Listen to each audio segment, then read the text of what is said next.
Welcome back to our Hearts of Iron 4 video exploit. Today I'm going to be showing you guys how to indefinitely delay the Spanish Civil War. And yes, we do have this on Ironman mode, which as you can see right here, achievements are allowable. So, how do you do this?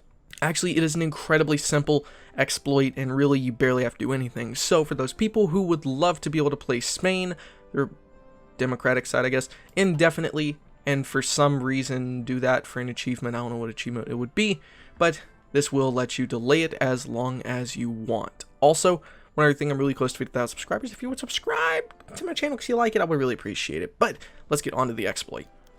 Alright, so this is how you do it. Now, one other thing I did forget to mention, Ironman does end up saving the game every single week, so that might make it a little bit more difficult for how you're going to have to do this, but it should still work the majority of the time regardless. Basically, what you're going to do is instead of going fascist, unless you want to, you'll just click this one right here to increase your communism support 10%, and that leaves you as Democratic Spain, where you can begin getting your advisors and so on. Then you're just going to play the game until you get the event for the Spanish Civil War firing.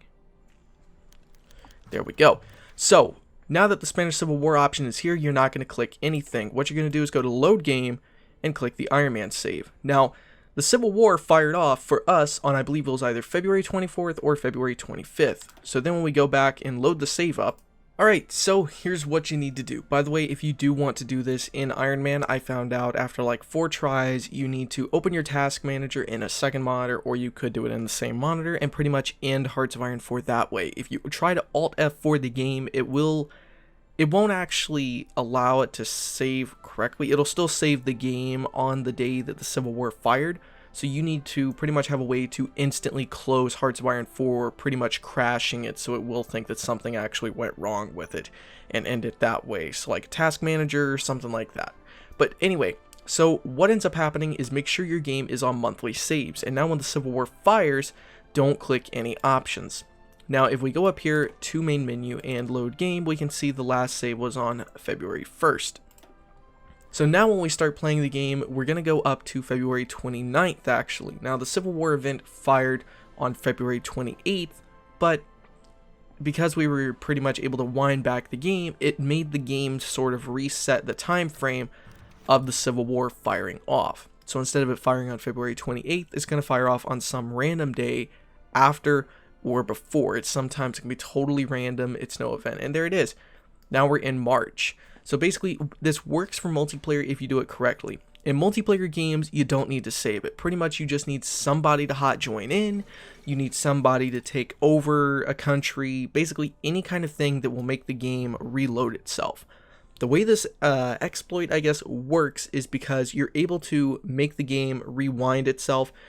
And every single month, it's a random chance of the Civil War firing. Now, because it's not a specific day this event fires, like, you know, for a focus or, you know, a certain event, say for example, you know, like in 1943 or 44, like Roosevelt dies, it's not an actual historical event in Hearts of Iron 4, but the Spanish Civil War one is completely random. And then all you have to do is just keep making sure that you're on a monthly save, which you can go into main menu, game options, game, and then move this to monthly, and that's what will allow you to continuously save on the first of every single month. So there it is again. Now we're going to wind it back one more time to April 1st, and instead of it firing on April 27th, it's going to possibly fire earlier or after April 27th. So anyway guys, as we can see, we are almost back up to April 28th. Now like I said, if you're going to do this in Ironman, make sure you understand you need to be able to crash the game instantly through a task manager or, you know, some other program. I wouldn't really recommend downloading any programs to do something specifically like that, but not February 20th, but April 20th just passed, and now we're up into May. So that's all you have to do. You just pretty much have to make the game reload a previous save in some manner, and that's what restarts the clock on the chance of the Civil War firing. And by doing this method, you can continuously delay the game, and again, it can work in multiplayer if you have someone hot join or desync from the game. So anyway guys, hopefully this helped you guys out, and hopefully maybe you're going to enjoy your Spain gameplays in single player where you might be able to be Spain up until, like, I don't know, like 1942? Stay democratic? I don't know, it's up to you guys, but hopefully, again, this helped you guys out. Thank you guys so much for watching. Please, again, subscribe if it if you do like this kind of content, because it does help my channel out tremendously. And thanks for watching. I'll see you guys next time. Stay awesome.